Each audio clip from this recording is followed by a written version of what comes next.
Assalamu alaikum. I'm Syed, and I will be talking about the cybersecurity opportunities in the Australian market.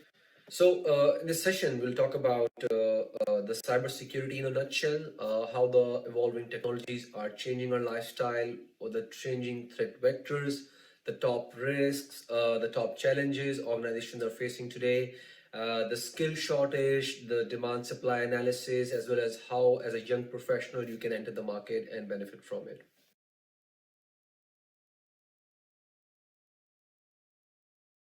So about me, I'm a technology risk professional, and after graduating from UMT as a computer science bachelor's, I have already acquired around 14 years of experience, mainly working with the tier one government contractors and financial institutions. Now I am a Master of Information Technology, and my expertise are around the cybersecurity transformation programs, strategy development, certification audits, ISM, IRAP, ISO 27001, PCIDSS, and security architecture.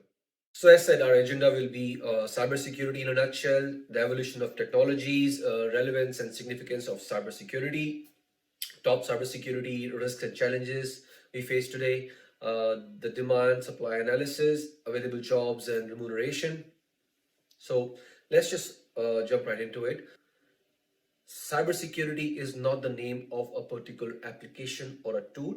You cannot become a cybersecurity expert by just doing one course. It's basically an overarching domain which looks at the awareness, the tools, vigilance of staff, users, people, the tactics the specialists apply to counter threats, the expertise a person brings into organization when you join that organization in the capacity of cybersecurity professional, the general aptitude of people towards cybersecurity awareness, the preparedness of an organization or governments against cybersecurity threats, the knowledge, the body of knowledge, the proficiency of its staff and experts, and the general skill of the entire workforce. So you just pack in all these things into one particular balloon, and that becomes the cybersecurity domain.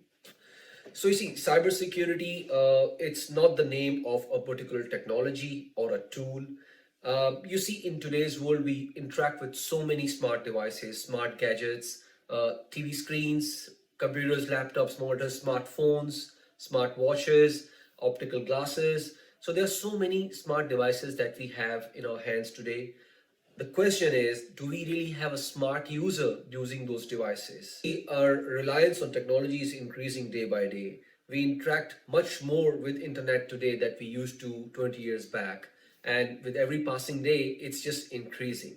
The digital identities which are being used today by the government organizations and by the banks, they just don't only know your face and name anymore. They have your biometric imprints. They know your digital signatures.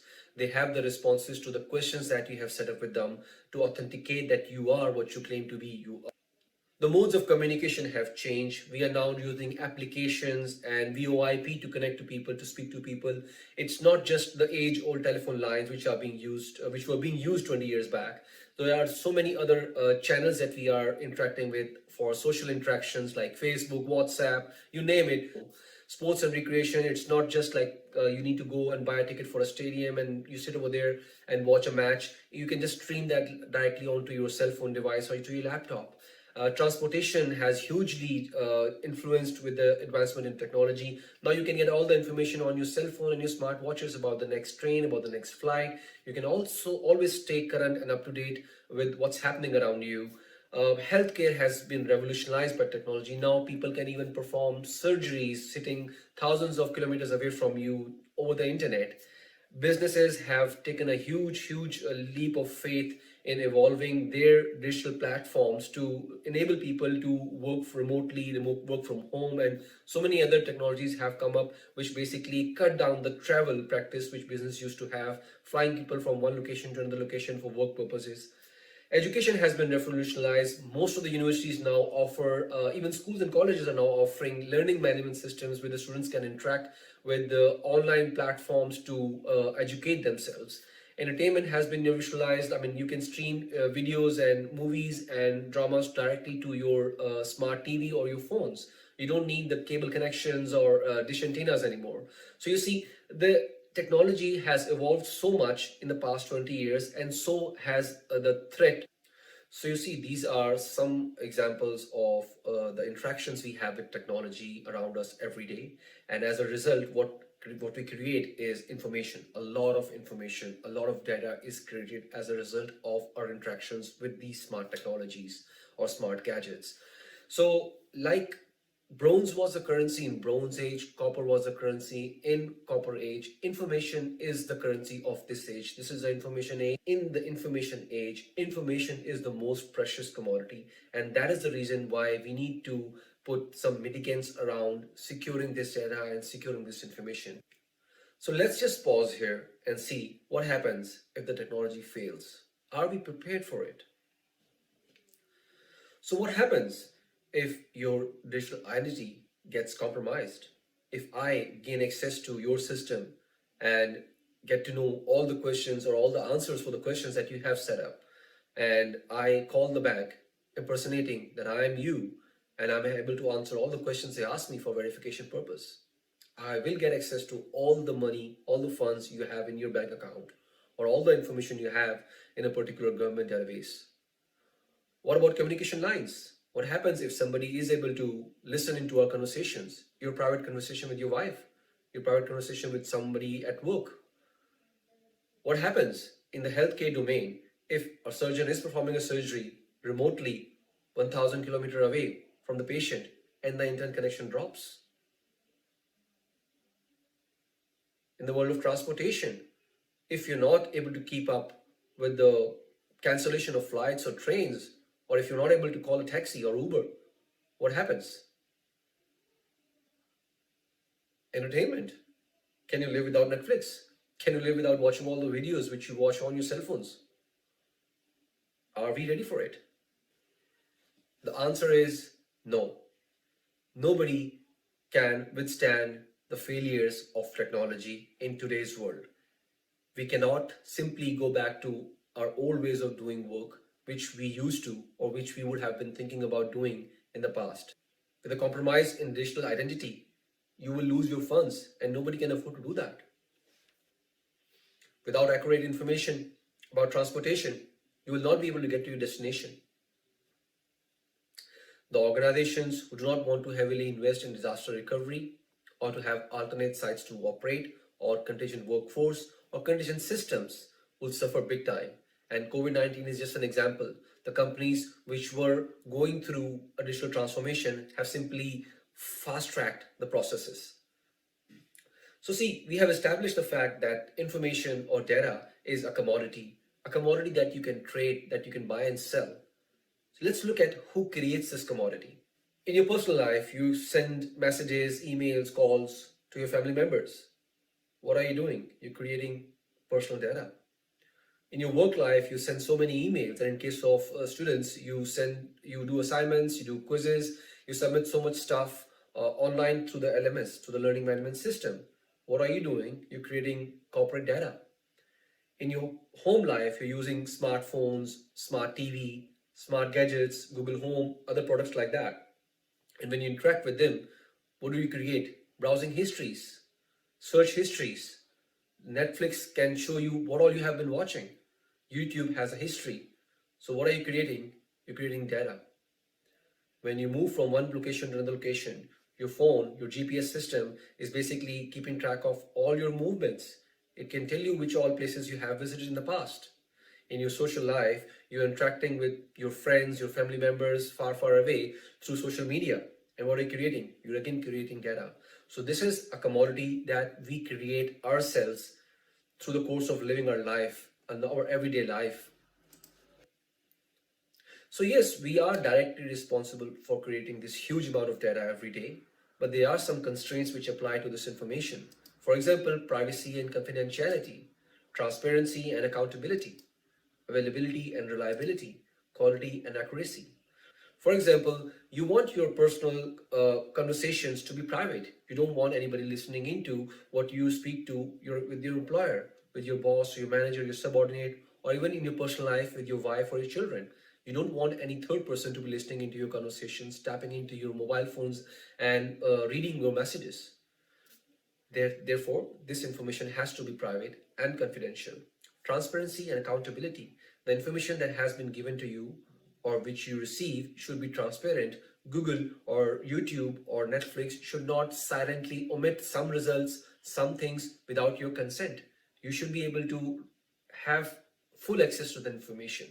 And if you use applications like Google Drive and OneDrive, you are trusting these organizations with your data.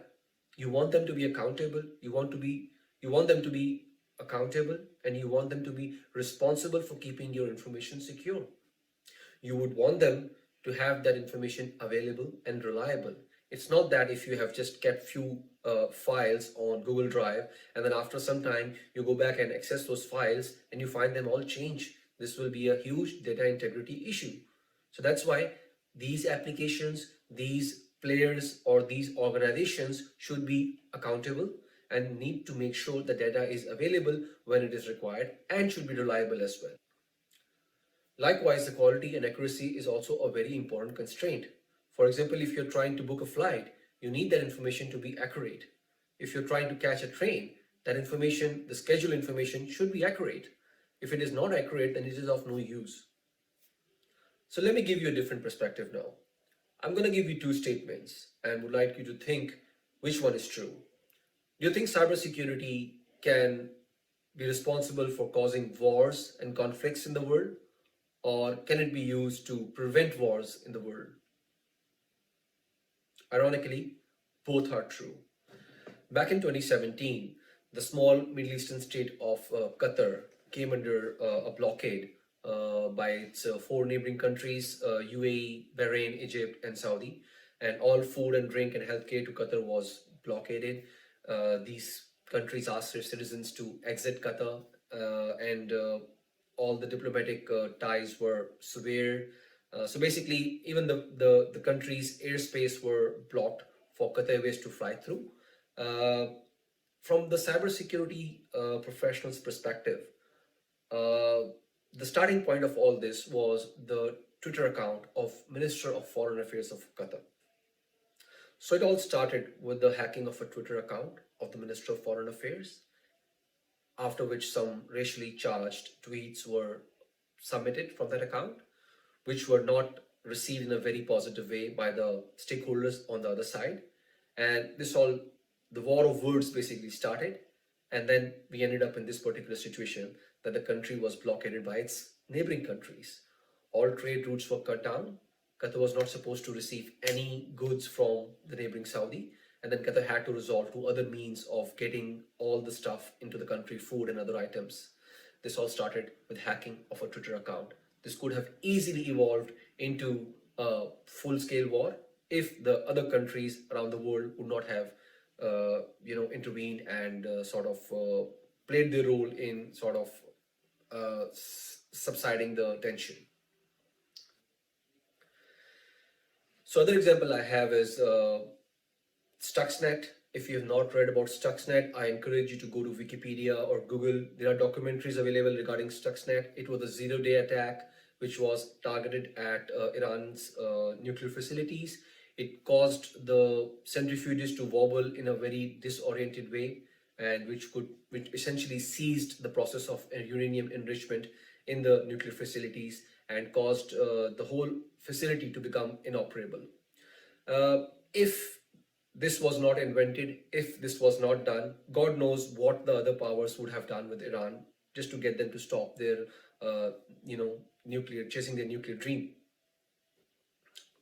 So it can cause conflicts, it can cause wars, and on the other hand, it can prevent wars from happening.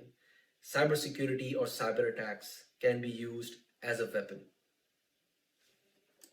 Let's move on to explore some top risks that the governments, corporates, and individuals are facing at their levels. Unaware, uninformed, or malicious, disgruntled internal users. Your users can be a very huge source of threat to your organization. On one hand, you have got all the technologies that you have invested in, millions of dollars, firewalls, anti-malware, anti-virus applications, so many other tools that you have deployed to secure the information within your environment. And on the other side, you may have some users who are not equipped to handle simple phishing attempts or social engineering attempts on the organization, are clicking on links which are being sent to them in email, could cause the organization to fail badly. It can cause data breaches, it can cause so many issues for the organization. So it's very important to have your staff aware, informed, and literate about these cybersecurity threats. And on the other hand, you could have disgruntled people. You could have people who purposely steal the information or cause data breaches in your environment. Then we have nation states, hacktivists, and issue motive groups.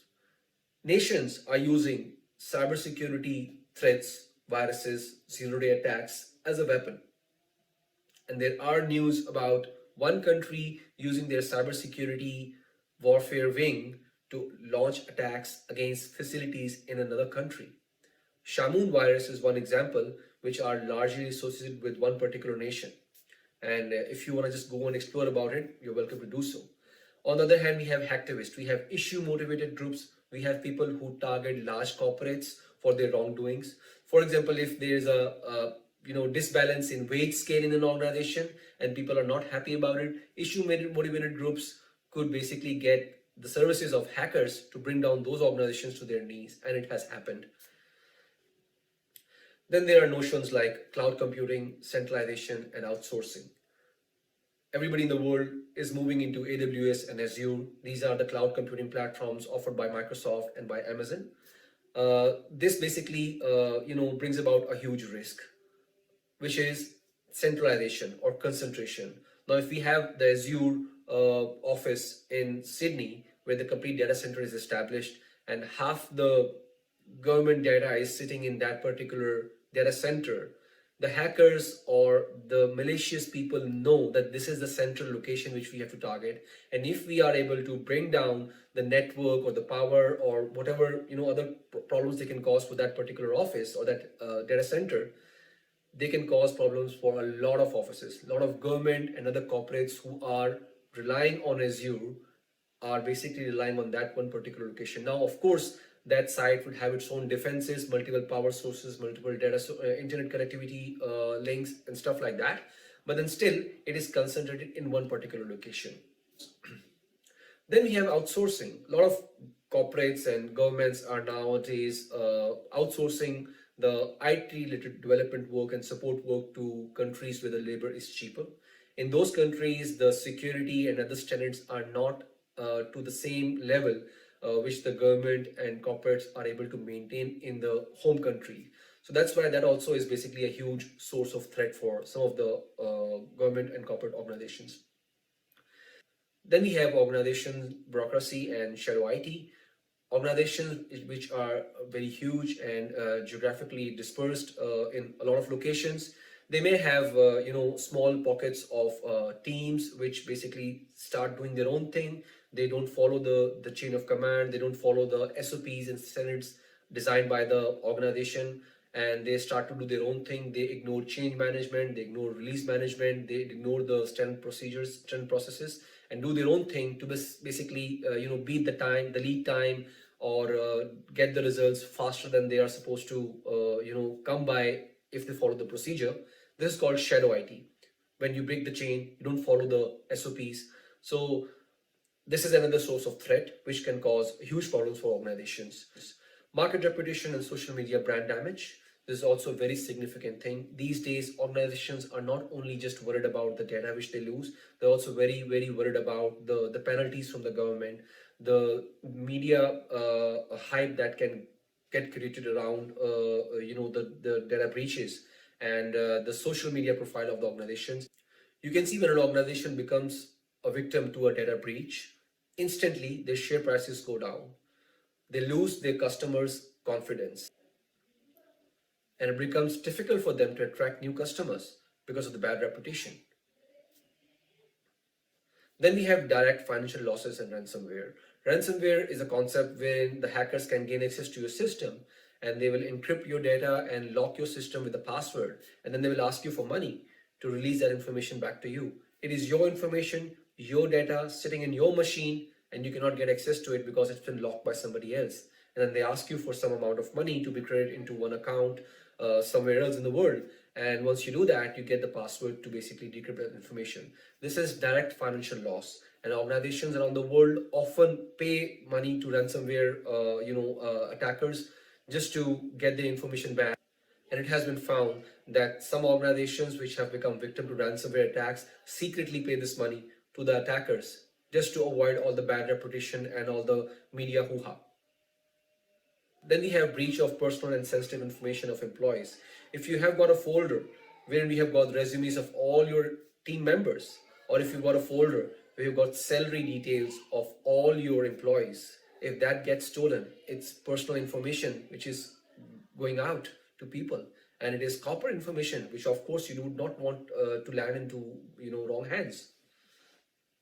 This can also attract some serious bad reputation. Scarcity of skilled resources is also a huge challenge. These days, you're not able to find a lot of skilled people in the market who understand the cybersecurity to its core or are able to come into your organization and implement strategies which can secure your environment from external and internal threats. Locating, employing, and retaining such people is also becoming an increasing challenge in the market. So enough with the bad news. Now let's look at the positive side. I've designed this slide based on the information I have received from the OST Cyber. It's an organization which has come into being with the goal of creating cybersecurity professionals in the market. So according to their 2018 sector competitiveness plan, the growth is in workers transitioning from other sectors such as IT to cyber. So if you are a software developer, you're a programmer, you're an IT support administrator, help desk administrator, it's a very lucrative environment for you. You will be able to see significant growth if you switch from your current industry into cyber industry. The nation's cybersecurity workforce has a headcount of 19,500. This is as of 2018. Of course, the figures would have changed by now. But then, as you can see, the expectation is that this count will grow to 32,000, approximately 32,000 by 2026, which is actually a significant jump from 20,000 people. Also, there is a $12,000 average wage premium paid for a cybersecurity worker over an IT worker. That means if you are working in software side, development side, support side, the cybersecurity colleagues would be making roughly a bit more than you. That is around $12,000 average. So cybersecurity professionals have enjoyed a growth of 7% over the past 2 years. That means if you're in cybersecurity, you would have received a better increment than your colleagues in IT and other domains. AFP, which is Australian Federal Police, declared recruiting and retaining cybersecurity professionals is the toughest thing. Yes, locating the right skill and retaining them is basically very challenging because if you have cybersecurity professionals working in your environment, you will always find recruiters after them, chasing them down and offering them better competitive salaries to move into different other organizations on higher packages, higher designations, you name it.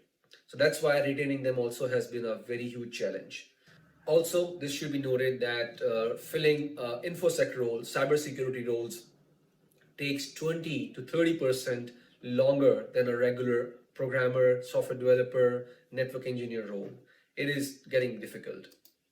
So this is a very interesting slide from IC Square.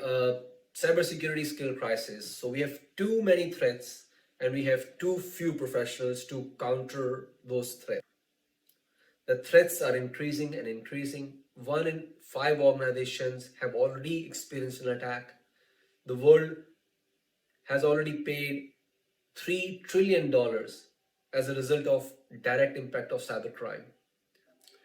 On average, a threat lives in your environment for 7.5 months before it gets detected. It goes unnoticed for 7.5 months. And then 2.5 billion records have been exposed as a result of data breach in the past 5 years. 2.5 billion records is huge. On the other side, too few professionals. 62% of the organizations have simply not increased their budgets, training budgets. And 1 out of 3 security professionals are not familiar with advanced persistent threats. That means you might be a cybersecurity professional working in an organization, but it doesn't really mean that you are equipped to handle advanced persistent threats. Because to maintain your currency, you need to keep upskilling yourself. The most significant thing I want to draw your attention towards is that globally, there are 1 million unfilled security jobs. It's not just in Australia, all around the world, there are 1 million unfilled security jobs. So rather than explaining about the cybersecurity industry, I just wanted to give you a quick snapshot of where you might be today and where you can end up in future if you choose to switch your industry and come into cybersecurity, or even if you want to enter the industry as a young professional, as a graduate. So on the left side, you have the current role where you might be working right now. Next to it is the entry level position, the corresponding entry level position in the cybersecurity domain. These are just examples. The roles might be different in real. Then we have the middle level management layer of cybersecurity domain, and then the senior level. So you might be a network administrator today, and if you want to switch into cybersecurity, you may become a cybersecurity analyst, and then you can become cybersecurity specialist after a few years of experience and relevant courses. And then you can finally become the CISO in the organization, which is Chief Information Security Officer, after a few years of experience. So here's an example. Here's a service desk analyst who wishes to jump into cybersecurity. He becomes from service desk analyst after getting 2 to 3 years of experience and some cybersecurity courses. He becomes a security administrator in an organization. And then he jumps on to become the SOC lead, the Security Operations Command Center lead. And then he becomes the Chief Information Security Officer in the organization. So as you can see, these roles, according to their hierarchy, have got different pay scales. So as you can see, as a service desk analyst, you might be taking a 90K to 110K per annum. As a cybersecurity entry-level professional, you might be making a bit more than entry-level professional of the other industries. You might be making 100K to 120K per annum as a security administrator at a very basic level. And then in the middle level management, you can be making around 120K to 160K per annum. And as a CISO, 200K to 320K and even beyond that. So sky is the limit, guys. So this slide is for your reference and just to make you understand how you can enter the field, the cybersecurity industry, and how you can progress into senior roles.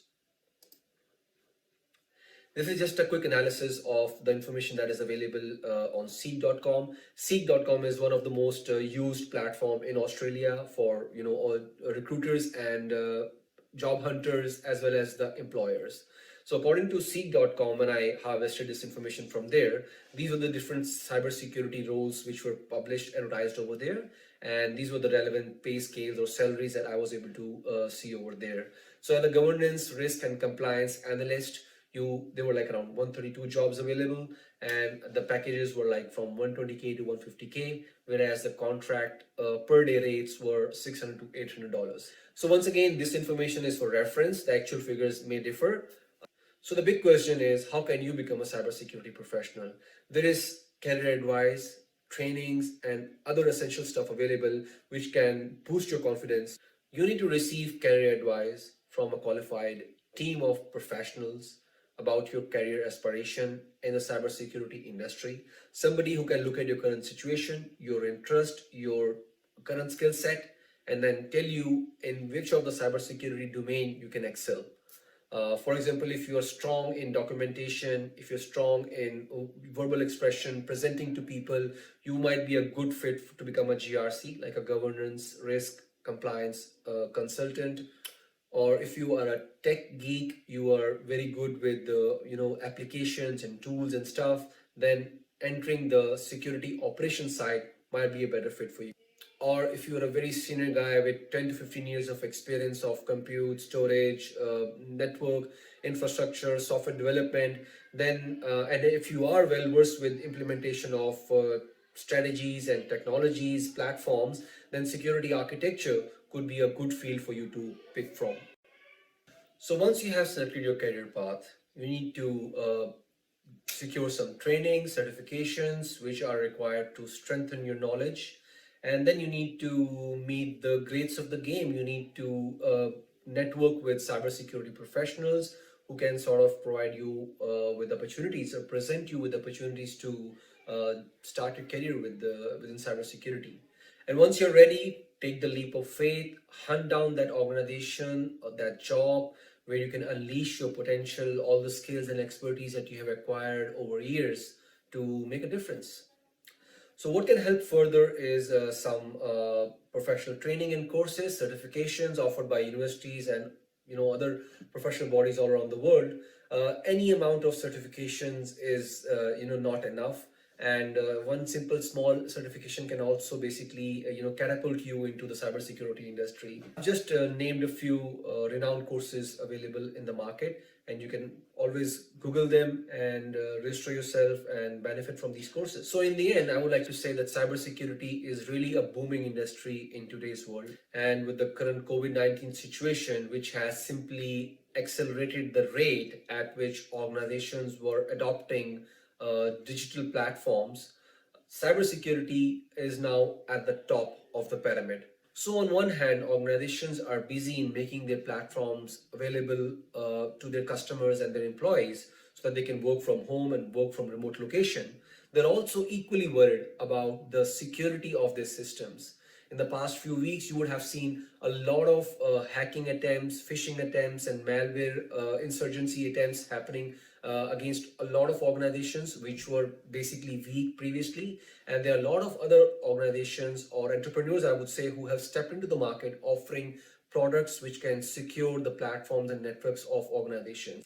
And at the same time, there's a huge demand which can be seen for cybersecurity professionals within the organizations who have previously ignored this field or have not given any thought about hiring cybersecurity professionals into their organizations. It's a very lucrative industry, and if you have the right skill, you can really benefit from the opportunities around today. It is never too late to start. Even if you want to enter the market today or start thinking about entering the market today, you will still find yourself a spot in the next 2 to 3 years. As you can see, there's a huge demand for cybersecurity professionals in the Australian market, and for the right skill, there is the right amount of money organizations are ready to pay. So I would like to close with this suggestion: dream big and upskill. Thank you.